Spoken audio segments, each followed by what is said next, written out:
যারা আজকে এই মাহফিল আয়োজন করেছেন, প্রথম রোজার দিন আমি দোয়া করি এই মাহফিল যারা আয়োজন করেছেন সেই যুবক ভাইদের জন্য, ওলামা ভাইদের জন্য, এবং আমরা দোয়া করব সেই বন্দি ভাইদের জন্য। আমার আজকে খুবই আক্ষেপ, খুবই কষ্ট লাগছে যে আমার ভাইয়েরা সবাই এখনও কারাগারে লোহার শিকের ভিতরে এখন এই সময় বন্দি আছে। সেখানে বসে তারা কি করছেন? ইফতার করছেন। আর আমি আজকে কত বছর পরে খোলা ময়দানে আসছি, একদিকে যেমন একটা আনন্দ আছে আর একদিকে কষ্টটাও আছে। আমি সেই ভাইদের জন্য দোয়া করি। আপনারা খেয়াল রাখবেন, ওই ভাইদের মুক্তির জন্য এখন টাকা পয়সার প্রয়োজন, ব্যাপক টাকা পয়সার প্রয়োজন। প্রায় দিন আমার সঙ্গে যারা ড্রাইভার থাকে, যা প্রায় ফোন আসতে থাকে যে ভাই কিছু টাকা পাঠান রমজান মাসে ইফতার করার জন্য, একটু খাওয়ার জন্য। এটা এমন একটা কথা, আমি তো আসলে নিজের, আপনারা বোঝেন নিজের চলার অবস্থাটা কি, নিজের কোনো ইনকাম নাই, নিজের কোনো ব্যবসা বাণিজ্য নাই। জেল থেকে আসছে, আমার তো বাড়িঘর পর্যন্ত দখল করা, থাকি অন্যদের বাসায়। তো এই জন্য এই বন্দি ভাইদের পক্ষ থেকে প্রায় আহ্বান আসতেছে, প্রতিদিন প্রায় 8-10টা ফোন আসে, ভাই পিছনে কিছু টাকা পাঠান, কিছু টাকা দিলে একটু ইফতার করতে পারি, একটু ভালো খাইতে পারি, রোজা রাখতে পারি। তো এই রমজান মাসে আপনাদেরকে এই প্রথম দিন আমি আহ্বান জানাচ্ছি, সে আপনাদের বন্দি ভাইদের জন্য দোয়া করবেন যেন তাদেরকে মুক্ত করেন, এবং সাধ্যমতো সবাই সহযোগিতার হাত বাড়িয়ে দিবেন। আসসালামু আলাইকুম ওয়া রাহমাতুল্লাহি ওয়া বারাকাতুহু। আল্লাহ সুবহানাহু ওয়া তাআলার মহান দরবারে লাখো সুজুদ ও শুকরিয়া পেশ করছি, যিনি আমাকে 12টা ঈদের পরে, 12টা রমজানের পরে এই প্রথম খোলা আকাশে দিনী ভাইদের সামনে রমজানের ইফতারের মাহফিলে আসার তৌফিক এনায়েত করেছেন। এই জন্য বলি আলহামদুলিল্লাহ। দীর্ঘ 12টা রমজান চলে গেছে, একজন লোককে সাথে পাওয়া যায় নাই ইফতার করার জন্য।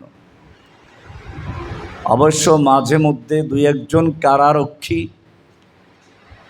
যারা মনের থেকে ভালোবাসত, ওরা বাসার থেকে ইফতার নিয়ে কারাগারে ঢুকত, এবং কোন দিন ডিউটি পড়বে সেদিন আমার ওখানে গিয়ে ইফতার করত। ওদের সঙ্গে ইফতার করার সুযোগ হয়েছে। আজকে এই প্রথম রমজানে আমি সেই কারারক্ষী ভাইদের স্মরণ করছি।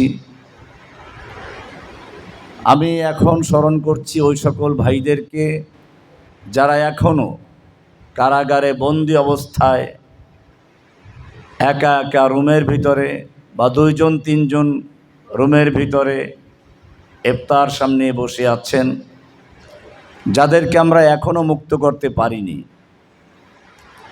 যারা প্রতিদিন কোনো না কোনোভাবে যোগাযোগ করার চেষ্টা করেন, ভাই আমাদের জন্য কিছু করুন। আমি আজকে স্মরণ করছি ওই সকল ভাইদেরকে যারা দিনের কারণে আমাকে মহাব্বত করে ভালোবেসে কারাবন্দী হয়েছেন,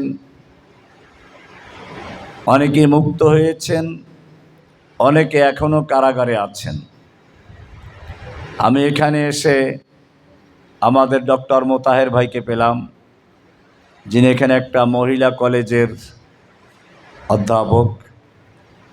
তিনিও আমাদের জেলখানায় ছিলেন। তো এরকম এখানে যারা আছেন ডানে বামে প্রায় সবাই হয়তো কারাগারে গিয়েছেন অথবা হয়রানির শিকার হয়েছেন। ভাইরা আমার, মূলত আজকের এই মাহফিলটা ওয়াজ মাহফিল না, এটা আমাদের একটা গুরুত্বপূর্ণ দাওয়াতি মাহফিল। বিশেষভাবে যারা আমাদের ভালোবাসেন, আন্তরিকতা রাখেন, তাদের মাহফিল। আমাদের প্রথমেই মনে রাখতে হবে আমরা কারা, আমাদের পরিচয়টা কি। পরিচয় যদি জানা না থাকে তাহলে সে কি করবে? এজন্য আজকে যারা এখানে সমবেত হয়েছেন, আমি তাদের বলবো, একটা দেশে দুই রকম লোক থাকে। একদল মানুষ, তাদের কাজ হচ্ছে কৃষিকাজ করবে, চাকরি করবে, কলকারখানায় আয়ৎপন্ন করবে, ব্যবসা বাণিজ্য করবে, সরকারকে ট্যাক্স দিবে। এরা দেশের সাধারণ জনগণ। আর একদল লোক আছে যারা ক্যান্টনমেন্টে থাকে, নিরাপদ জায়গায় থাকে, সবসময় দৌড়দৌড়ি করে, প্রশিক্ষণ নেয় এবং জনগণের দেওয়া ট্যাক্সের মাধ্যমে তারা জীবনযাপন করে, বেতন পায়, ভোগবিলাস করে। কারা এরা? এদের সঙ্গে জনগণের পার্থক্য কোথায়? হ্যাঁ, এরা একটা দেশের সেনাবাহিনী। আমি তাদের কথাই বলছি। তাদের সঙ্গে সাধারণ জনগণের পার্থক্য হচ্ছে এই: সাধারণ জনগণ যে দেশটায় বসবাস করে, এই দেশটাকে নিরাপদ রাখা, এই দেশের উপরে হামলা হলে তার মোকাবেলা করা, নিরাপত্তা বিধান করা, সীমান্ত রক্ষা করা। দুশ্মন যেদিক থেকেই আসুক, স্থল পথে আসলে স্থল বাহিনী, পানি পথে আসলে নৌবাহিনী, আকাশ পথে আসলে বিমান বাহিনী, বর্ডার থেকে আসলে বিজিবি, এরকমভাবে সেনাবাহিনীর বিভিন্ন দল কাজ করে থাকে। ঠিক তেমনিভাবে ইসলামের ভিতরেও দুই রকম লোক আছে। এক প্রকার লোক হচ্ছে যাদের পরিচয় আমভাবে মুসলিমুন, মিল্লাতা আবিকুম ইব্রাহিম হুয়া সাম্মাকুমুল মুসলিমিন, এটা আম পরিচয়। এটা একটা দেশের সাধারণ জনগণের মতো মুসলিম জনগণ। এদের সংখ্যা অনেক বেশি। বাংলাদেশেই বলা হয় 18 কোটি, ইন্ডিয়াতে প্রায় 50 কোটি, পাকিস্তানের কত কোটি, আরব দেশগুলোতে কোটি কোটি আছে। কিন্তু এর বাইরে আর একদল লোক আছে যারা শুধু মুসলিম হিসাবেই পরিচিত না, তাদের ভিন্ন একটা পরিচয় রয়েছে। যারা সেনাবাহিনী যেরকমভাবে দেশকে রক্ষা করে, দেশের সংবিধান রক্ষা করে, দেশের সীমানা রক্ষা করে, দেশের নিরাপত্তা বিধান করে, ঠিক তেমনিভাবে ইসলামেও একদল লোক আছে যারা ইসলামের হুদুদ, ইসলামের সীমানা রক্ষা করে, যারা ইসলামের উপরে আক্রমণ আসলে প্রতিহত করে, যারা ইসলামের উপরে যে কোনো মুহূর্তে হামলা আসলে সদা প্রস্তুত থাকে, জীবন দিয়ে হলেও তার মোকাবেলা করে। তারাই হচ্ছে জুনুদুল্লাহি ফি আরদিহি, আল্লাহর জমিনে আল্লাহর সেনা। আপনারাই তারা। কোরআনের সূরা আল ফাতাহ এর 7 নম্বর আয়াত আল্লাহ বলেছেন, ওয়ালিল্লাহি জুনুদুস সামাওয়াতি ওয়াল আরদ, ওয়ালিল্লাহি জুনুদুস সামাওয়াতি ওয়াল আরদ, আল্লাহর রয়েছে অসংখ্য সৈন্য আসমানে, অসংখ্য সৈন্য জমিনে। আসমানে আল্লাহর অসংখ্য সৈন্য যারা, তারা ফেরেশতারা, মালায়েকা। জমিনে আল্লাহর অসংখ্য সৈন্য, তারা আপনারা, তারা আপনারা। এই কারণে ইমাম বুখারী রাহমাতুল্লাহি আলাইহি একটা হাদিস এনেছেন, ইন্নাল্লাহা লা ইয়াগরিসু লিহাযা দ্বীনি গরাসান ইস্তামিলুহুম ফি তাআতিহি, নিশ্চয়ই আল্লাহ সুবহানাহু ওয়া তাআলা প্রতি যুগে, প্রতি প্রজন্মে নতুন কিছু চারা রোপণ করেন। চারা কি রোপণ করেন? চারা। কি কদু গাছের চারা, তাল গাছের চারা, নারিকেল গাছের চারা। আল্লাহ তাআলা যে চারা রোপণ করেন সে চারাগুলো হচ্ছেন আপনারা। ইস্তামিলুহুম ফি তাআতিহি, প্রতি প্রজন্মের ভিতরে এরকম কিছু লোককে আল্লাহ বাছাই করেন। প্রত্যেকটা প্রজন্মের থেকে কিছু লোককে আল্লাহ বাছাই করেন, এরা আল্লাহর লাগানো সেই নতুন চারা। ইস্তামিলুহুম ফি তাআতিহি, যাদেরকে আল্লাহ রাব্বুল আলামিন তার আনুগত্যের কাজে, তার ইতাআতের কাজে লাগান, তারা আল্লাহর সৈনিক। এ কারণেই শারিহে বুখারী ইমাম ইবনে হাজার আসকালানী রাহমাতুল্লাহ আলাইহি লেখেন, ইয়া তালিবি ইলমিন নবী মুহাম্মাদিন, ইয়া তালিবি ইলমিন নবী মুহাম্মাদিন, মা আনতুমু ওয়া সাওয়াকুমু বিসাওয়াইন। ওহে ইলমে নববীর শিক্ষার্থীরা, কোরআন সুন্নাহর শিক্ষা যারা গ্রহণ করছো, তোমরা এবং তোমাদের বাইরে যারা, তারা সমান নও। ওই যেটা বললাম সমান নও, তার মানেটা কি? অন্যদের কাজ হচ্ছে কৃষি কাজ করবে, ক্ষেত খামার করবে, ব্যবসা বাণিজ্য করবে, যাকাত দিবে, আর তোমরা হচ্ছে মুজাহিদিন, যারা আল্লাহর পথে যুদ্ধ করবে, আল্লাহর দ্বীন কায়েমের জন্য কাজ করবে। তাহলে এটা আমাদের প্রথম পরিচয়। যখন আমরা জানতে পারলাম যে আমরা আল্লাহর সৈনিক, তখন আমাদের আর কোনো ভয় থাকবে না। যালিকা বিআন্নাল্লাহা মাওলাল্লাযীনা আমানু ওয়া আন্নাল কাফিরিনা লা মাওলা লাহুম। মুমিনদের মাওলা আছেন, কাফেরদের মাওলা নেই। মুমিনদের মাওলা কে? আল্লাহ। আজকে ফিলিস্তিনি বাচ্চারা কেন যুদ্ধ করতে পারছে?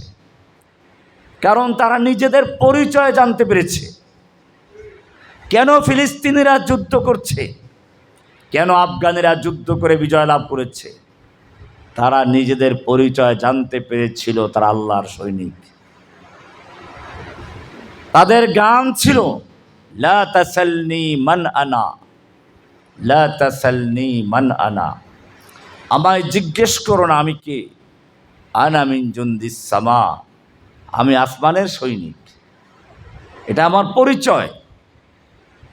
যখন একটা লোক পরিচয় জানতে পারে, দুনিয়ার পাতি নেতাদের সৈনিকেরা স্লোগান দেয়, আমরা সবাই অমুক সেনা, ভয় করি না বুলেট বোমা।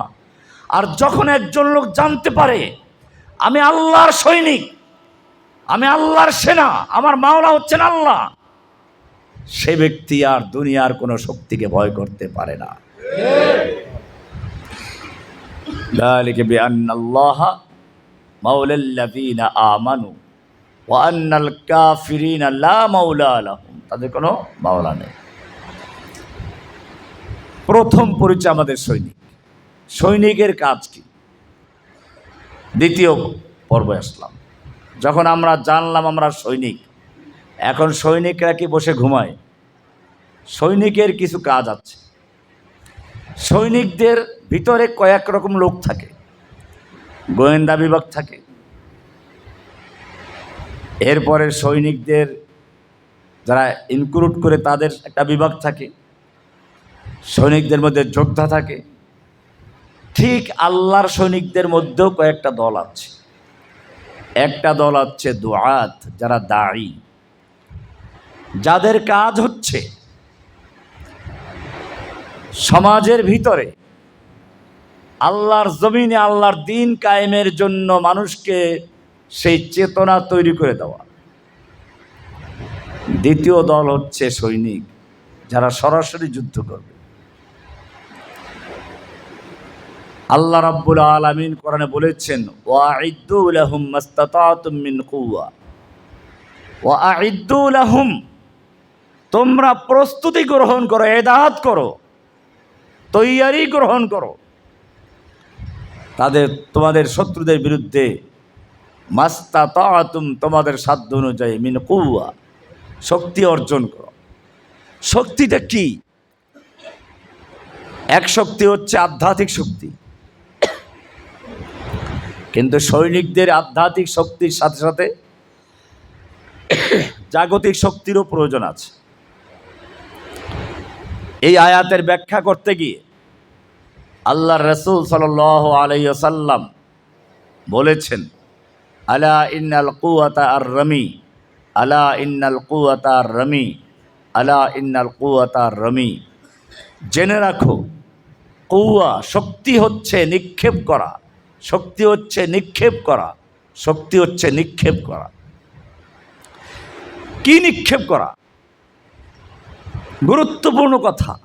আল্লাহ রসুল বলেন নাই ওই সময় তো তীর নিক্ষেপ করা, বর্ষা নিক্ষেপ করার কথা বলতে পারতেন, কিন্তু আল্লাহ রাসূল সাল্লাল্লাহু আলাইহি সাল্লাম নিক্ষেপ করাকে তীর বর্ষার মধ্যে সীমাবদ্ধ না করে দিয়ে আম রেখেছেন, ব্যাপক রেখেছেন, আলা ইন্নাল কুওয়াতার রামি, যাতে করে কিয়ামত পর্যন্ত যত নিক্ষেপ করা সব যেন অন্তর্ভুক্ত হয়। আর সে কারণেই এখন ক্ষেপণাস্ত্র নিক্ষেপ করা, পারমাণবিক বোমা নিক্ষেপ করা, এই সবগুলোই এই আয়াতের অন্তর্ভুক্ত হয়ে গেছে। আলা ইন্নাল কুওয়াতার রামি, নিক্ষেপ করা শিখো।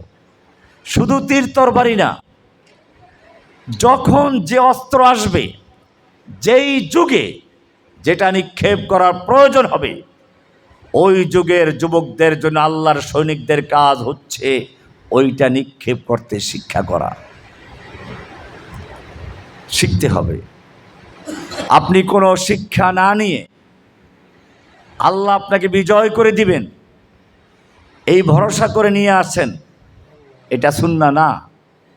আল্লাহ সাহায্য করবেন, কিন্তু আল্লাহই বলেছেন সালাতের জন্য যেমন উযু করা শর্ত, উযুবিহীন সালাত হয় না, ঠিক তেমনি ভাবে জেহাদের দুইটা দিক আছে।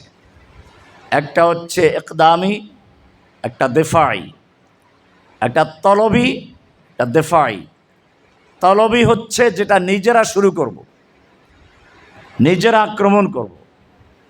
দেফাই হচ্ছে আক্রমণ হয়ে গেছে, প্রতিহত করব।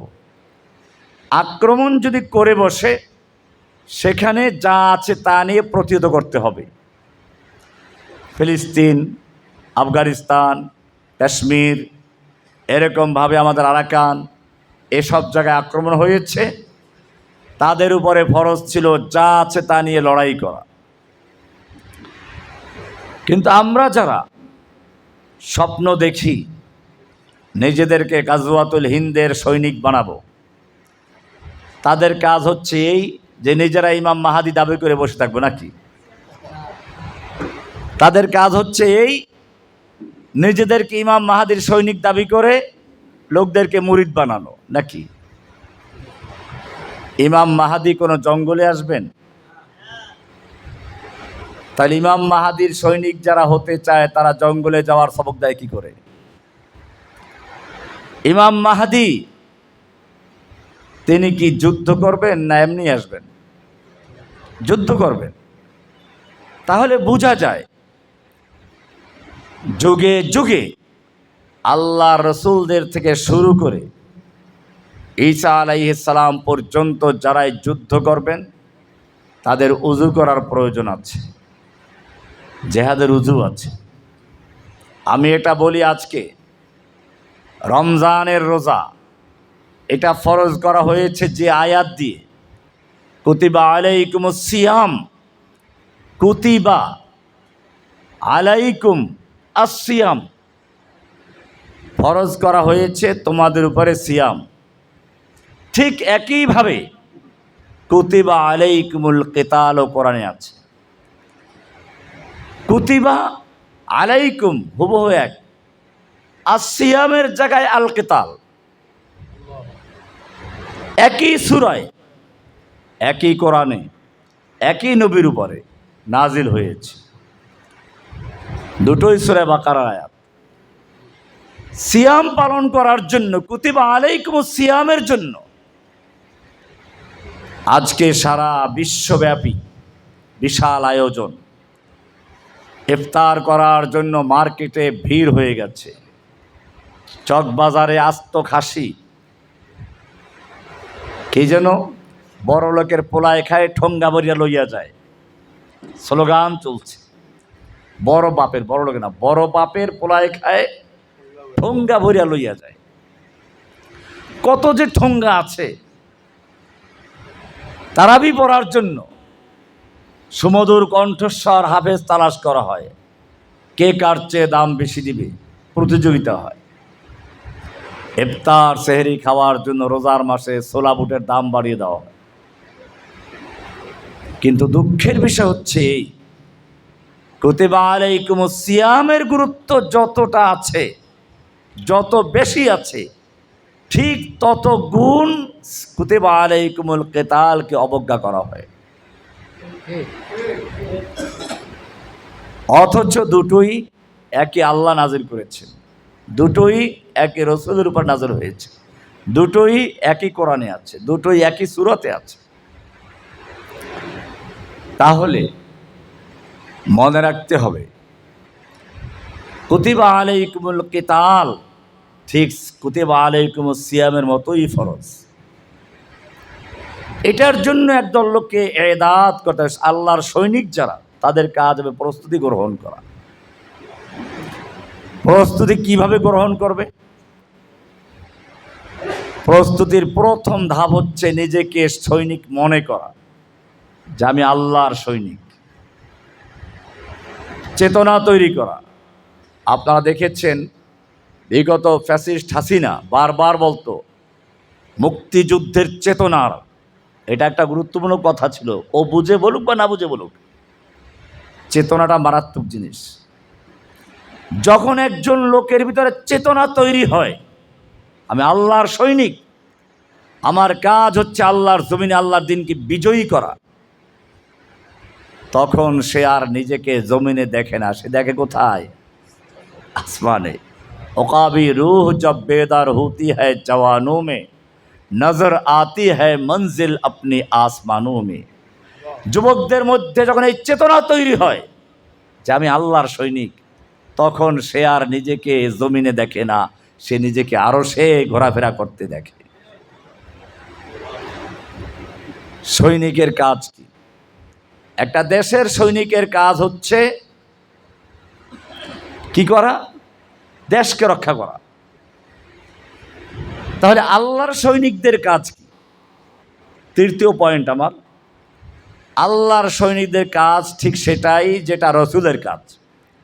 আমরা কোরআনকে জিজ্ঞেস করব, কোরআন তুমি বলো আল্লাহর রসুলকে আল্লাহ তাআলা দ্বীনে হক এবং হেদায়েত দিয়ে কেন প্রেরণ করেছিলেন?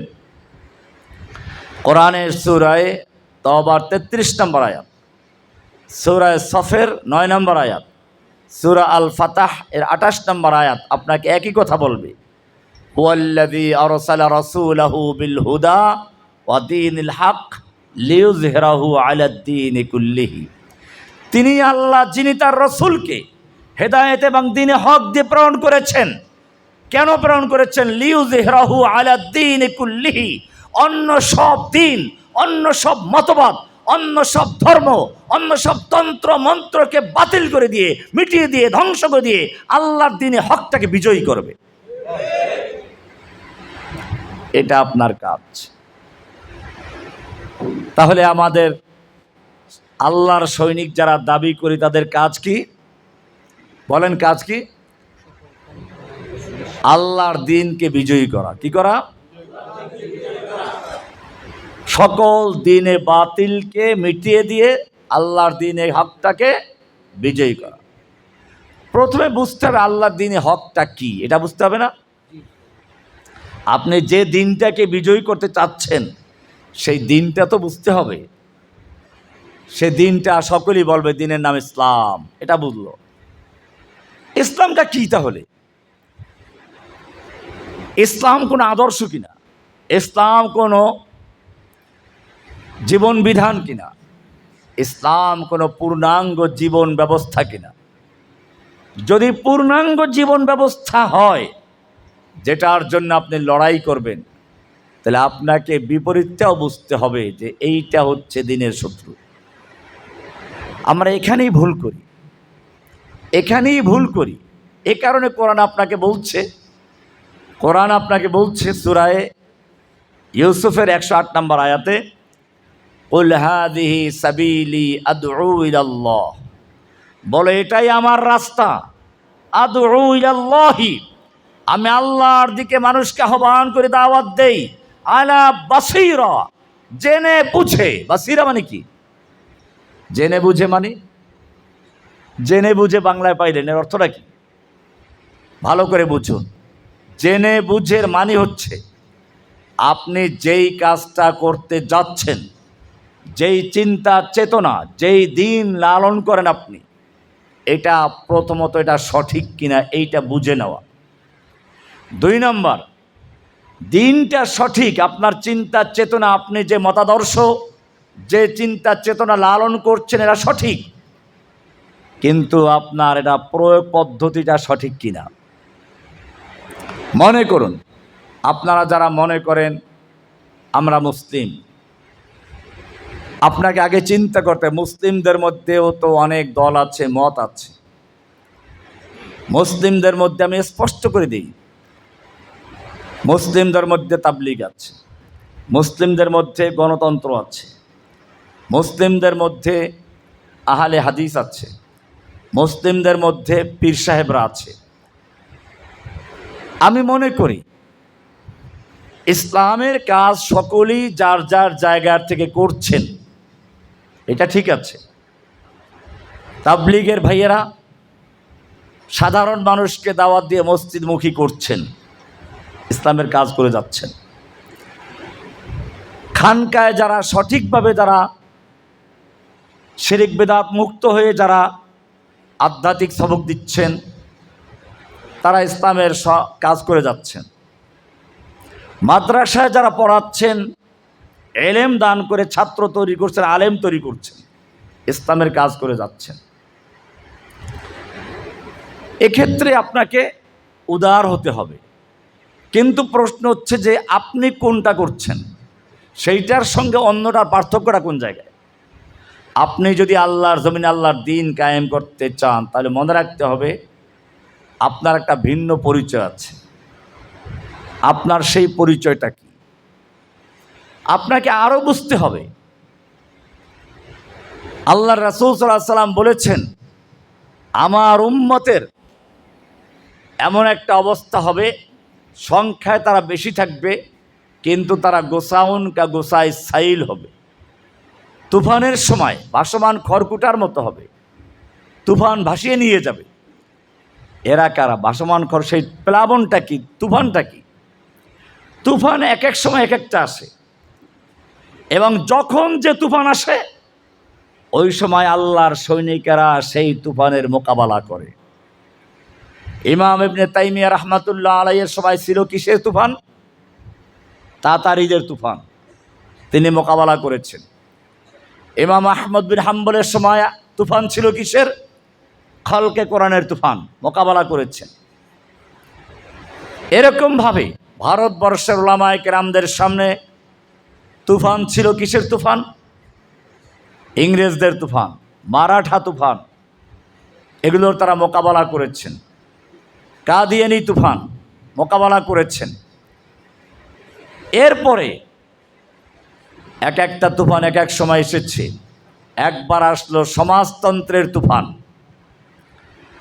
যখনই যে তুফানটা আসে, একদল মানুষ নিজেদেরকে সেই তুফানের সঙ্গে ভাসিয়ে দেয়। সমাজতন্ত্র যখন আসলো, তখনও একদল আলেম সমাজতন্ত্রের সাথে মিশে গিয়েছিল। শুধু মিশে গেছে তা না, সমাজতন্ত্রটাই ইসলাম, এটা ইসলামাইজেশন করার জন্য কিতাব লিখেছেন। আমি বিস্তারিত বলতে পারবো না, শুধু এতটুকু বলি তারা কিভাবে দলিলটা দিয়েছিল। সমাজতন্ত্রীরা স্লোগান দিল, কেউ খাবে তো কেউ খাবে না, তা হবে না, তা হবে না, কেউ 10 তলায় কেউ গাছতলায়, তা হবে না, তা হবে না। তাহলে এই যে বৈষম্য, কেউ ধনী কেউ গরিব, এই বৈষম্যের মূল রহস্যটা কোন জায়গায়? তারা খুঁজে বের করলো বৈষম্যের মূল কারণ হচ্ছে ব্যক্তি মালিকানা। সমস্যা কোন জায়গায়? ব্যক্তি মালিকানা। তাহলে যদি সমান করতে হয় সব মানুষকে, বৈষম্য দূর করতে হয়, তাহলে ব্যক্তি মালিকানা দূর করতে হবে। এই কারণে তারা প্ল্যান করলো জমি জমা, কলকারখানা, শিল্প প্রতিষ্ঠান সব কিছুর মালিকানা থাকবে রাষ্ট্র। মালিকানা কি? রাষ্ট্র। জনগণ সবাই কাজ করবে এবং মাস শেষে সবাই সমান বেতন পাবে, এই স্লোগান দিল। মানুষ দলে দলে ঝুঁকতে শুরু করলো, বাহ, এর চেয়ে সুন্দর কিছু হয় না। কিন্তু পরে দেখলো যে না, একটা দেশ চালাতে গেলে পুলিশ লাগে, তার উপরে পুলিশ সুপার লাগে, তার উপরে সেনাবাহিনী, এরপরে সরকারে বিভিন্ন স্তরের লোক লাগে। এই বৈষম্য করা ছাড়া, বিভিন্ন স্তর তৈরি করা ছাড়া দেশ চালান যায় না। এরপরে বলে তাহলে ক্ষমতার দিক থেকে বৈষম্য থাকবে, সুযোগ সুবিধা এক থাকবে। সেটাও সম্ভব হয় নাই। কার্ল মার্কস, লেনিন, মাও সেতুংদের জীবন আর তাদের সাধারণ কর্মীদের জীবনে এক ছিল না। এছাড়া তাদের এই স্লোগানটাও ফাঁকা বলি ছিল। জনগণ দেখলো এই সব সমান করতে গিয়ে দেশের কলকারখানা, জমি জমার মালিকানা সব মুষ্টিমেয় কয়েকজনের হাতে চলে গেছে। সরকার নামক কয়েকজন লোকের মালিকানায় চলে গেছে। ওই কয়েকজন দেশের মালিক, আর বাকি সব হচ্ছে দেশের দাস আর কৃতদাসের মতো, গরু গাদার মতো তাদের মূল্য। তারা কাজ করে, শ্রমিক, তাদের পরিচয় শ্রমিক, তাদের পরিচয় তারা গোলাম, তাদের পরিচয় তারা কর্মচারী, আর ওই কয়জন মালিক বনে গেছে। এছাড়া মানুষের নিজস্ব মালিকানা না থাকার কারণে, খুব খেয়াল করেন, আপনি যদি জানেন যে এই জমিটা আমার, আমি যা উৎপন্ন করব তার মালিক আমি, তাহলে আপনি ফসল বেশি উৎপন্ন করবেন, এক জায়গায় 3 বার করবেন। কিন্তু যদি আপনি জানেন যে আমি যতই কাজ করি, ফসল যতই উৎপন্ন হোক, মালিকানা রাষ্ট্রের, আমাকে মাস শেষে 2টা রুটি দিবে, তাহলে আপনি কি বেশি পরিশ্রম করবেন? জনগণ পরিশ্রম কমিয়ে দিল, ফসল উৎপন্ন কমতে লাগলো, আয় উৎপন্ন কমে গেল। একদিকে জনগণ দেখলো আমরা সব গোলাম হয়ে গেলাম, ওনারা কজন মালিক বনে গেছেন। এরপরে দেশে আয় উৎপন্ন ব্যাহত হচ্ছে। তারা বুঝতে পারলো আমাদেরকে বৈষম্য দূর করার নামে, মাথা ব্যথা দূর করার জন্য গলাটা কেটে ফেলে দেওয়া যেরকম, সেরকম আমাদের গলা কেটে আমাদের গোলাম বানানো হয়েছে। এটা যখন বুঝতে পেরেছে, তখন জনগণ ঐক্যবদ্ধ হয়ে রাশিয়ার সেই বড় বড় রাস্তার মোড়ে মোড়ে যে মূর্তিগুলো ছিল, ভেঙ্গে চুরে সেই জুলাই আগস্টের মতো চুরমার করে দিয়েছে।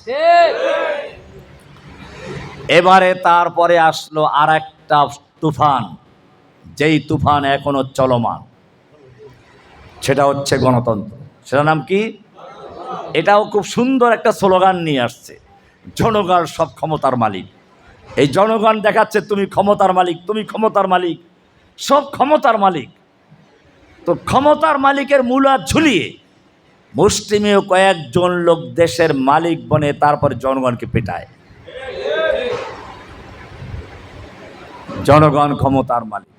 আমি ইসলামেরটা পরে আসতেছি, এখন এটা আর সয়লাবে ভেসে গেছে। ওই সময় যখন সমাজতন্ত্রের সয়লাভ চলছিল, বিশ্বব্যাপী সমাজতন্ত্রের জয় জয়কার অবস্থা ছিল, তখন একদল আলেম এটার পক্ষে কিতাব লেখা শুরু করে দিল। এটাই ইসলাম। তারা কিতাব লেখলো, দলিল পেশ করলো কোরআন দিয়ে, হাদিস দিয়ে, প্রায় 500 কিতাবের রেফারেন্স দিয়ে একটা কিতাব লেখা হলো, যার নাম আল ইশতিরাকিয়্যাতু ফিল ইসলাম, ইসলামের সমাজতন্ত্র। দলিলগুলো কিভাবে দিল? সমাজতন্ত্রে ব্যক্তি মালিকানা স্বীকার করে না।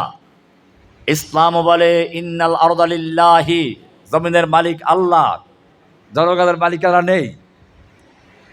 দিল। আল্লাহর নবী কোনো সম্পদ জমা করে যান নাই। আরো ঘোষণা করলেন নাহনুল আম্বিয়া মাশারাল আম্বিয়া, আমরা নবীদের দল, আমরা ওয়ারিস হই না, ওয়ারিস বানাই না। আবু যার গিফারি মাল জমা করা জায়েজ মনে করতেন না।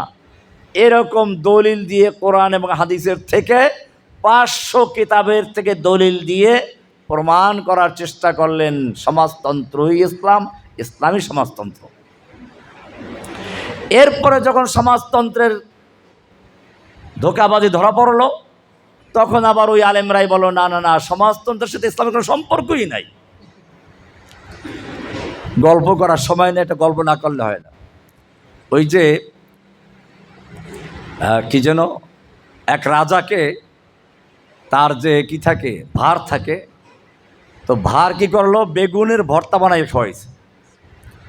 এখন রাজা খাইয়ে খুব মজা পাইছে, তো বলে এই এটা কি খাওয়াইলি রে? স্যার খুব মজা হয়েছে। বলে হ্যাঁ। স্যার এটার নাম বাগুন। এটার নাম কি? বাগুন, গুণে ভরা। এটা যদি দুর্বল লোকে খায় শক্তিশালী হয়ে যায়, রাজা খাই বলে প্রজারা তার দাবেদার হয়ে যায়, বিদেশি শত্রুগুলো তার পক্ষে এসে যায়, এরকমভাবে স্ত্রীগুলো তার অনুগত হয়ে যায়। অনেক প্রশংসা করলো। স্যার এমনকি শোনা গেছে মানুষ যখন বেহেশতে যাবে প্রথম এই বাগুন ভর্তা দিয়ে ভাত খাওয়াই। তো রাজা খুব বেশি করে খাইলো, খাইয়ে পেট খারাপ হয়েছে। বেগুন ভর্তা বেশি খেলে কি পেট খারাপ হয়? পেট নরম হয়ে গেছে, লুজ মোশন হয়ে গেছে। এই এদিকে এটা কী খাওয়াইলি রে বেটা? কেন স্যার কোনো সমস্যা হয়ে গেছে? বলে হ্যাঁ সমস্যা মানে? স্যার এটার নাম বেগুন। আগে বলছিল কি? এখন গেছে কি হইয়া? স্যার এটার নাম বেগুন, এর কোনো গুণই নাই। এটা শক্তিশালী মানুষ খাইলে দুর্বল হয়ে যায়, স্ত্রীগুলো পালাই যায়, রাজা খাইলে প্রজারা খেপে যায়, বিদেশি লোকেরা হামলা করতে প্রস্তুত হয়। আর স্যার জানেন কিতাবে লেখে যা মানুষ যখন দোজখে যাবে, জাহান্নামে যাবে, তো প্রথম যে জিনিসটা দিয়ে খাওয়াবে এই বেগুন ভর্তা দিয়ে খাওয়াবে। আর রাজা কাজে এদিকে তুই প্রথমবার এত প্রশংসা করলি, দ্বিতীয়বার এত করলি, কারণটা কি? স্যার আমি তো বেগুনের চাকরি করি আপনার, আপনি যাতে খুশি হন, আপনাকে খুশি করা আমার কাজ। প্রথমবার বলছি আপনি ভালো বলছেন বেগুনের, ওটার প্রশংসা করার যা করার আমি করেছি। দ্বিতীয়বার খারাপ বলছেন, ওটার যা ক্ষতি করা তা করেছি। আমাদের সমাজে এই বাগুন আর বেগুন মার্কা লোকের খুব প্রচলন আছে। যখন যে মতবাদটা আসে ওটাকে ইসলামাইজেশন করার জন্য উপরে লেগে যায়। যখন ওটা জয় জয়কার তখন এটাকে ইসলামাইজেশন করে, যখন ওটা পতন হয় এটার কোনো সম্পর্কই নাই। দেখেন নাই হাসিনাকে এই দেশে যারা একেবারে রাবেয়া বসরি বানাইলো, কওমি জননী খেতাব দিল, এত কিছু করলো, এখন তারাই কিন্তু আবার হাসিনা বিরোধী। এটাকে আপনারা লক্ষ্য করেছেন? যারা হাসিনার সে শাসনকালে যারা সবচেয়ে বেশি সুযোগ সুবিধা নিয়েছে, যারা হাসিনার দালালি করেছে, যারা তাকে কওমি জননী খেতাব দিয়েছে, যারা তাকে রাবেয়া বসরি বলেছে, যারা তাকে জান্নাতি বলে খেতাব দিয়েছে, সেই লোকগুলো হয়তো উপর থেকে কয়েকটা মাথা পালাইছে, বাকি সব তাদের দালাল এখনো আছে না? এবং তারাই এখন ভোল পাল্টাইয়া আবার কি হয়ে গেছে, বেগুন হয়ে গেছে। এখন বেগুন হয়ে গেছে। খেয়াল রাখবেন, গণতন্ত্র এখন এটার জোয়ার চলতেছে, জোয়ার। এখন এই গণতন্ত্রকে ইসলামাইজেশন করার জন্য উঠে পড়ে লেগেছে, এটা ছাড়া উপায় নেই। এখন দলিল দেবে কেমনে? ইসলামে সূরা আছে, ইসলামে সূরা আছে, তো গণতন্ত্রতে সূরা। হ্যাঁ ঠিকই আছে, ছাগলের 4টা পাও আছে, গরুরও 4টা পাও আছে, ছাগলের শিং আছে, গরুরও শিং আছে, ছাগলের লেজ আছে, গরুর লেজ আছে। ছাগল আর গরু কি সমান? কোথায় সূরা? সূরা হচ্ছে আহলুল হাল্লে ওয়াল আকদ, যারা বিচক্ষণ, দিনদার, নেতা নির্বাচনের যোগ্যতা রাখেন, এই রকম লোকদের মাধ্যমে যে কমিটি গঠন করা হয় তাকে বলা হয় কি? সূরা। আহলুল হাল্লে ওয়াল আকদ, যা দি খুবরা, যাদের অনেকগুলো কোয়ালিটি আছে। অপরদিকে গণতন্ত্র কাকে বলে? গণতন্ত্র হচ্ছে এখানে মানুষের মাথা গণনা করা হয়। এখানে একজন শিক্ষিত অশিক্ষিত, ওই ফারুক সাহেবের ভোটের যে মূল্য আর একটা মদখোর মাতালের ভোটের মূল্য একই। একজন জুয়াচোর, একজন শাইখুল হাদিসের ভোটের মূল্য এক। এটা হচ্ছে গণতন্ত্র। এখন যদি কেউ বলে না না না আমরা তো ওই গণতন্ত্র করি না, কোন গণতন্ত্র করো ভাই? নির্বাচন হয় বাংলাদেশের যে গণতন্ত্র আর আমেরিকার গণতন্ত্রের নির্বাচন পদ্ধতি এক না আলাদা? এক। তাহলে কি পার্থক্য হচ্ছে? এবারে আমরা কোরআন থেকে বলবো, তারপরে আমরা বলি এই গণতন্ত্র দিয়ে খোদ গণতন্ত্রই কায়েম হতে পারে না, শুরুতেও না, এখনো না। আমেরিকায় যখন প্রথম গণতন্ত্রের স্লোগান তৈরি করা হয় তখনও হাজার হাজার না লাখ লাখ লোককে হত্যা করা হয়েছে। এরপরে বাংলাদেশে আমরা দেখি এক এক সময় গণতন্ত্র মরে যায়, এরপরে কিছু লোকে লড়াই করে যুদ্ধ করে জীবন দিয়ে তারপরে গণতন্ত্র আবার দাঁড় করায়। এরশাদের সময় গণতন্ত্র চিপে ধরলো, তারপরে নূর হোসেন একজন দাঁড়িয়ে গেল, গণতন্ত্র কি হোক, গুলি খেইল, গণতন্ত্র দাঁড়াইল আবার। এরপরে আবার গণতন্ত্র খেয়ে ফেললো আসলো হাসিনা, গণতন্ত্র মরে গেছে। তখন আবার নূর হোসেন আবু সাঈদ বুক পেতে দিল, লড়াই করলো, জাতিসংঘের হিসাব অনুযায়ী 1400 লোক জীবন দিল। আরে ভাই, দেশটা তো গণতান্ত্রিক দেশ, তো লড়াই করতে হলো কেন? বোঝা গেল, পরিষ্কার হয়ে গেল, খোদ গণতান্ত্রিক উপায়ে কায়েম হতে পারে না। তার জন্য লড়াই করতে হয়, যুদ্ধ করতে হয়, জীবন দিতে হয়, মারামারি করতে হয়, তারপরে গণতন্ত্র কায়েম করতে হয়। তাহলে বোঝা যাবে আল্লাহর রাসূল সাল্লাল্লাহু আলাইহি ওয়াসাল্লাম যেটা শিক্ষা দিয়েছেন, যদি তুমি আদর্শ কায়েম করতে চাও, যদি তুমি দিন কায়েম করতে চাও, তাহলে বদরে, ওহুদে, খন্দকে, হুনাইনে যেভাবে আল্লাহ রাসূল সাল্লাল্লাহু আলাইহি ওয়াসাল্লাম কাজ করেছেন, লাকাদ কানা লাকুম ফি রাসূলিল্লাহি উসওয়াতুন হাসানা, তোমাদের জন্য রাসূলের মধ্যে রয়েছে উত্তম আদর্শ। আব্রাহাম লিঙ্কনের মধ্যে নয়, আর কার্ল মার্কসের মধ্যে নয়, লেনিনের মধ্যে নয়। মা ক্বালা, আল্লাহ তাআলা বলেন নাই লাকাদ কানা লাকুম ফি আব্রাহাম লিঙ্কন উসওয়াতুন হাসানা, লাকাদ কানা লাকুম ফি মাউশাতুন উসওয়াতুন হাসানা, তোমাদের জন্য রয়েছে আব্রাহাম লিঙ্কনের মধ্যে উত্তম আদর্শ, এটা বলেছেন না। তাহলে কেন যেই মরা গণতন্ত্র দাঁড়াইতে হলে যুদ্ধ করতে হয়, লড়াই করতে হয়, সেই গণতন্ত্র নিয়ে আজকে লাফালাফি করা, সেই গণতান্ত্রিক প্রক্রিয়া ইসলাম কায়েম করা। মনে রাখবেন, গণতান্ত্রিক প্রক্রিয়ায় যদি ক্ষমতায় আসেও, যেদিন সংবিধান রক্ষার জন্য শপথ নিবে সেই দিন এমনিতেই যখন গণতান্ত্রিক আন্দোলন করে তখন ঈমান চলে যায়। ঈমান কি হয়? চলে যায়। তারপরও যেদিন সংবিধান রক্ষার জন্য শপথ করে সেদিন ঘোষণা দিয়ে ঈমানটা চলে যায়। কারণ কি জানেন? কারণ হচ্ছে কি, ওই সংবিধান কি ইসলামের সংবিধান? তাহলে আপনি একজন মুমিন হয়ে, আমি এটা কোরআন থেকে বলবো এখন,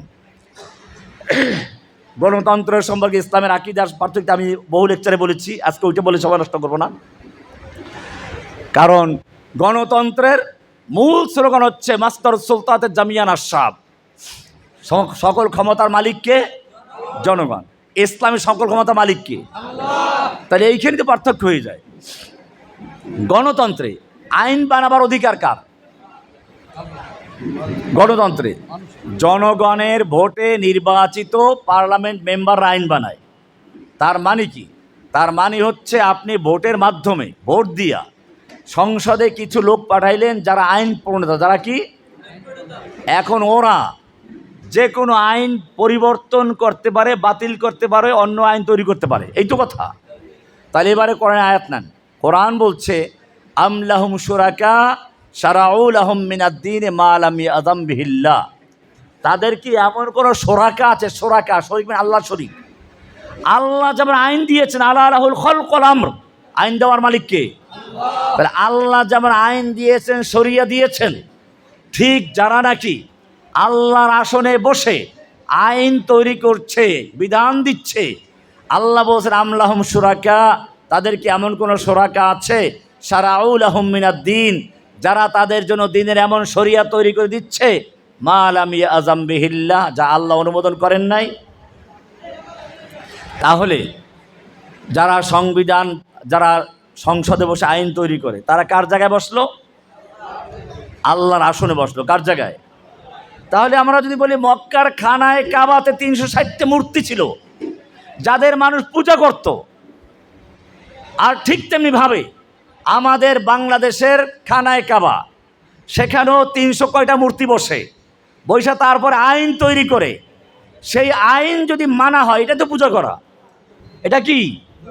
তাহলে মক্কার মূর্তি পূজকরা যদি মূর্তি পূজা করে মুশরিক হয়, মক্কার মূর্তি পূজকরা যদি মূর্তি পূজা করে মুশরিক হয়, তাহলে সংসদে যারা আল্লাহর আইন বাতিল করে বিকল্প আইন তৈরি করে অথবা মানব রচিত আইনকে রক্ষা করার জন্য শপথ করে সে আইন তৈরি করে, তাহলে তারা কার জায়গায় বসে আছে? এদের তৈরি করা হুকুম যারা মানে তারা আর মূর্তি পূজা পার্থক্য আছে কিনা? কোরআন থেকে দলিল না, কোরআন বলছে সূরা নিসার 60 নম্বর আয়াত, আলাম তারা ইলাল্লাযীনা ইয়াজউমুনা আন্নাহুম আমানু বিমা উনজিলা ইলাইকা ওয়া মা উনজিলা মিন ক্বাবলিক। হে নবী, আপনি কি ওই সমস্ত লোকদের দেখেননি যারা দাবি করে, ইয়াজউমুনা যারা দাবি করছে, আন্নাহুম আমানু বিমা উনজিলা ইলাইকা, তারা ঈমান এনেছে ওই কিতাবের প্রতি যা আপনার প্রতি নাজিল করা হয়েছে, ওয়া মা উনজিলা মিন ক্বাবলিকা, আপনার পূর্বের কিতাবের উপর ঈমান এনেছে। কিন্তু যখন তাদেরকে বলা হয় আদালতে আল্লাহর বিধান কায়েম করো, সংসদে আল্লাহর বিধান কায়েম করো, ইউরিদুনা আন ইয়াতাহাকামু ইলাত তাগুত, তখন তারা আল্লাহর আইনের কাছে বিচার ফয়সালা নিতে রাজি না, তারা তাগুতের আইনের কাছে বিচার ফয়সালা নিয়ে যায়, তাগুতের কাছে বিচার নিয়ে যায়। ওয়াকাদ উমিরু আন ইয়াকফুরু বিহি, তাদেরকে আদেশ করা হয়েছিল তাগুতকে বর্জন করতে, প্রত্যাখ্যান করতে। ওয়া ইউরিদু শাইতানু আন ইউদিল্লাহুম দালালাম বাঈদা। এরপরে আল্লাহ বলছেন, ওয়াইদা কিলা লাহুম তাআলাউ ইলা মা আনজালাল্লাহু ইলার রাসূল, যখন এই লোকগুলোকে বলা হয় আসো আল্লাহর দিকে, আল্লাহর কিতাবের দিকে, আল্লাহর রাসূলের দিকে, সুন্নাহর দিকে, আল্লাহর কিতাব রাসূলের সুন্নাহ দিয়ে দেশ চালাই, শাসন করি, তখন তারা কি হয়? আল্লাহ বলছেন, রাআইতাল মুনাফিকিনা ইয়াসুদ্দুনা আনকা সুদুদা, আপনি এই মুনাফিকগুলোকে দেখবেন। কাদেরকে দেখবেন? কি বলেছেন আল্লাহ? মুনাফিক বলেছেন। রাআইতাল মুনাফিকিনা, আপনি মুনাফিকগুলোকে দেখবেন, ইয়াসুদ্দুনা আনকা সুদুদা, তারা আপনাকে, আপনার থেকে তারা আস্তে করে তারা ঘাড় নিচু করে চলে যাবে। তো আমরা যে কথা বলছিলাম যে আমরা দেখেন এখানে একটা মুনাফিক পেয়েছি, সূরা নিসার 61 নম্বর একটা মুনাফিক পেয়েছি। এই মুনাফিক কিন্তু ওই মুনাফিক না যেই মুনাফিকের লক্ষণ আপনি জানেন। আমাদের সমাজে মুনাফিকের লক্ষণ সবাই মুখস্থ আছে, জিজ্ঞেস করে সবাই বলবে, হাদিসেও আছে, আয়াতুল মুনাফিকে সালাসুন, মুনাফিকের লক্ষণ 3টা, ইজা হাদ্দাসা কাযাবা, কথা বললে মিথ্যা বলে, ওয়াদা করলে খেলাফ করে, আমানত রাখলে খেয়ানত করে, ঝগড়া রাখলে করে, অশ্লীল কথা বলে। এগুলো 4টে মুনাফিকের লক্ষণ আছে। এগুলো আপনারা বেশি কম সবাই জানেন। কিন্তু কোরআনের সূরা নিসার 61 নম্বর আয়াতে যে মুনাফিকদের কথা বলা হয়েছে, যে মুনাফিকদের কথা বলা হয়েছে, এইটা আপনারা শুনেন নাই, এটা শোনানো হয় না, অথচ এটা কোরআনে আছে। সেজন্য মনে রাখতে হবে, আমরা যারা দিনের কাজ করি, আমাদের প্রথম আলা বাসীরা, প্রথম কাজ হচ্ছে আমি যে কাজটা করছি এটা বুঝে শুনে করছি কিনা। এটা আমি বলতে চাচ্ছি আজকে, যে আপনি বুঝে শুনে, জেনে বুঝে আলা বসীরা, বাসারা অর্জন করছেন কিনা। বসীরার আর একটা দিক হচ্ছে এই, যেটা করবেন তার পদ্ধতি ঠিক আছে কিনা। এখন বুঝলেন যে হ্যাঁ আল্লাহ রসুল জেহাদ করেছেন, কোরআনে জেহাদ আছে, এটাই সঠিক। এখন আপনি গিয়া 2টা পটকা মারলেন পুলিশের উপরে, আপনি গিয়া মসজিদে হামলা চালাইলেন, জেহাদ হবে এটা? তাহলে বাসীরা মানে হচ্ছে 1 নম্বর হচ্ছে যে কাজটা আপনি করবেন সে কাজটা সঠিক কিনা, এটা জেনে বুঝে করা। 2 নম্বর ওই কাজটা করার যে পদ্ধতি, এটা রাসূলের পদ্ধতি কিনা, নাকি আপনার মন গড়া কোনো শয়তানের শেখানো পদ্ধতি, না নিজের আবিষ্কৃত পদ্ধতি, এটা বুঝতে হবে। 3 নম্বর, ওই কাজটা করতে গেলে কি বিপদ আসতে পারে সেটা জেনে নেওয়া। 4 নম্বর, ওই কাজটাকে করলে কি পুরস্কার আছে, এলো বাসীরার অর্থ। আল্লাহ বলছেন, কুল হাদি সাবিলি আদউ ইলাল্লাহি আলা বাসীরাতিন, এটাই হলো বাসীরা। আপনাদের কাছে বাসীরা সম্পর্কে গুরুত্বপূর্ণ কথাটা বললাম, যে আপনারা যারা আমাদের ভালোবাসেন, যারা দিনের সৈনিক হতে চান, নিজেদেরকে আল্লাহর সৈনিক ভাবেন, আপনাদের কাজ হচ্ছে সূরা ইউসুফের 108 নম্বর আয়াত অনুযায়ী আলা বাসীরা অর্জন করা। বাসীরা কোরআন হাদিস থেকে আগে নিজেকে যাচাই করা, যে আমার চিন্তা চেতনা আমার কাজ, আমি যাদের সঙ্গে চলি, আমি যে সমস্ত আলেমদের সাথে চলি, তারা কোরআন সুন্নাহ অনুযায়ী সঠিক পথে আছে কি না। যদি থাকে আপনি থাকেন, খবরদার আপনি সংখ্যাগরিষ্ঠতা কোন দিকে গেল, কোন দিকে বড় সমাবেশ হলো, এটা আপনার বড় পরিচয় না। আল্লাহ রাসূল সাল্লাল্লাহু আলাইহি ওয়াসাল্লাম বলেছেন, বাদা আল ইসলামু গরীবান, ইসলাম যাত্রা শুরু করেছে অপরিচিত আগন্তুকের ন্যায়। আপনি অপরিচিত আগন্তুক, ঢাকা শহরে একা উঠলেন, রাত্রিও নাই, স্বজন নাই, কেউ নাই, চেনে নাই কেউ, আপনাকে কেউ জায়গা দিবে? আল্লাহ রাসূল বলছেন যে বাদা আল ইসলামু গরীবান, ইসলাম যাত্রা শুরু করেছিল অপরিচিত আগন্তুকের ন্যায়, তাকে কেউ চিনত না। ওয়াসায়াউদু কামা বাদা গরীবান, আবার অচিরেই সেই অপরিচিত আগন্তুকের ন্যায় ফিরে যাবে। এখন সে অবস্থাতেই আছে, ইসলাম কেউ চেনে না। ফাতুবাদিল গোরাবা, কি সৌভাগ্য সেই গোরাবাদের জন্য যারা ওই সময় ইসলামকে ধরে রাখবে। আল্লাহ তাআলা আমাদের সকলকে এই সময়ের গোরাবা হিসাবে আল্লাহ তাআলা কবুল করেন, আমিন। যারা আজকে এই মাহফিল আয়োজন করেছেন, প্রথম রোজার দিন আমি দোয়া করি এই মাহফিল যারা আয়োজন করেছেন সেই যুবক ভাইদের জন্য, ওলামা ভাইদের জন্য, এবং আমরা দোয়া করব সেই বন্দি ভাইদের জন্য। আমার আজকে খুবই আক্ষেপ, খুবই কষ্ট লাগছে যে আমার ভাইয়েরা সবাই এখনও কারাগারে লোহার শিকের ভিতরে এখন এই সময় বন্দি আছে। সেখানে বসে তারা কি করছেন? ইফতার করছেন। আর আমিও আজকে কত বছর পরে খোলা ময়দানে আসছি, একদিকে যেমন একটা আনন্দ আছে, আর একদিকে কষ্টটাও আছে। আমি সেই ভাইদের জন্য দোয়া করি। আপনারা খেয়াল রাখবেন, ওই ভাইদের মুক্তির জন্য এখন টাকা পয়সার প্রয়োজন, ব্যাপক টাকা পয়সার প্রয়োজন। প্রায় দিন আমার সঙ্গে যারা ড্রাইভার থাকে, যা প্রায় ফোন আসতে থাকে যে ভাই কিছু টাকা পাঠান রমজান মাসে ইফতার করার জন্য, একটু খাওয়ার জন্য। এটা এমন একটা কথা, আমি তো আসলে নিজের, আপনারা বুঝেন নিজের চলার অবস্থাটা কি, নিজের কোনো ইনকাম নাই, নিজের কোনো ব্যবসা বাণিজ্য নাই। জেল থেকে আসছে, আমার তো বাড়িঘর পর্যন্ত দখল করা, থাকি অন্যদের বাসায়। তো এই জন্য এই বন্দি ভাইদের পক্ষ থেকে প্রায় আহ্বান আসতেছে, প্রতিদিন প্রায় 8-10টা ফোন আসে, ভাই পিছনে কিছু টাকা পাঠান, কিছু টাকা দিলে একটু ইফতার করতে পারি, একটু ভালো খাইতে পারি, রোজা রাখতে পারি। তো এই রমজান মাসে আপনাদেরকে এই প্রথম দিন আমি আহ্বান জানাচ্ছি, সে আপনাদের বন্দি ভাইদের জন্য দোয়া করবেন যেন তাদেরকে মুক্ত করেন, এবং সাধ্যমতো সবাই সহযোগিতার হাত বাড়িয়ে দিবেন। বন্দি মুক্তির জন্য জাকাতে টাকা দেওয়া যায়। অফির রেকাব, এই যে যেটা আছে গোলাম আজাদ করা, এটা মুজাহিদিন মুফাসসিরিন যারা, মুজাহিদিন মুফতি যারা, তাদের সকলের ঐক্যমত ফতোয়া হচ্ছে এই যে জাকাতের টাকার থেকে বন্দি মুক্তির জন্য টাকা দেওয়া যাবে। সেজন্য আপনারা সেভাবে কাজ করবেন, আল্লাহ আমাদের তৌফিক দান করুন, আমিন। হ্যাঁ, যদি কেউ টাকা দেন, এখানে ফতুয়া বোর্ডের মুফতি ফারুকী সাহেব আছেন, আপনারা ওনার সাথে যোগাযোগ করবেন। আজকে যারা আয়োজন করলেন ওনাদের সাথে যোগাযোগ করলে ইনশাআল্লাহ আমরা পেয়ে যাব। এটা খুবই দরকার, এমার্জেন্সি দরকার। আমি সেদিন ওই যে কুষ্টিয়াতে একটা প্রোগ্রাম ছিলাম, তো ওই সময় হারুনে যার সব ফোন দিচ্ছেন যে আজকে 1 লাখ টাকা দরকার, এই মুহূর্তে 1 লাখ টাকা দরকার। তো আমি কী করব? ওইখানে আমার এই কথাবার্তায় বুঝতে পারছিল, ওই যে বাসায় বসা ছিলাম, সেই বাসার মহিলা তার স্বর্ণের চেইনটা খুলে পাঠাই দিছে। তো পরে আমি বাকি টাকাটা যোগ করে হারুনে যার সাহেবের যে প্রতিনিধি তানভীর, তাকে বললাম খবর ঢাকা চলে আসো, তো তাকে দিয়ে দিলাম, বলে কাজটা চালাই নাও। তো এটা তো এই সেদিনের ঘটনা। তো হারুনেজার সাহেবেরও বেশ আমাকে বারবার বলছেন যে যদি পারেন তার কিছু টাকা পয়সা দিয়ে সাহায্য করার জন্য উদ্বুদ্ধ করেন। তো উনিও মামলা নিয়ে কাজ করতেছেন আমাদের সঙ্গে। যদি আমি জেলে ছিলাম দীর্ঘদিন, আমার সঙ্গে ভাইদের যোগাযোগ আছে, সবাই আমাকে পায়, আমার নাম্বারটাও চলে গেছে জেলখানায়, সবাই পাইকারি ফোন দিতেই থাকে। তো সেজন্য আপনাদের কাছে এটা অনুরোধ, একটা দোয়া করবেন, 2 নম্বরে নগদ কিছু সহযোগিতা করবেন ইফতারির জন্য, রমজান খাওয়ার জন্য, এরপরে তাদের মুক্তির জন্য জাকাতের ফান্ড থেকে টাকা দেওয়ার জন্য উৎসাহিত করবেন। আল্লাহ তাআলা আমাদের সকলকে কবুল করেন, আমিন। তো সকলে আমরা বসে যাই ইফতারির সে, ওখানে একটু দোয়া করবেন ইনশাআল্লাহ। হ্যাঁ।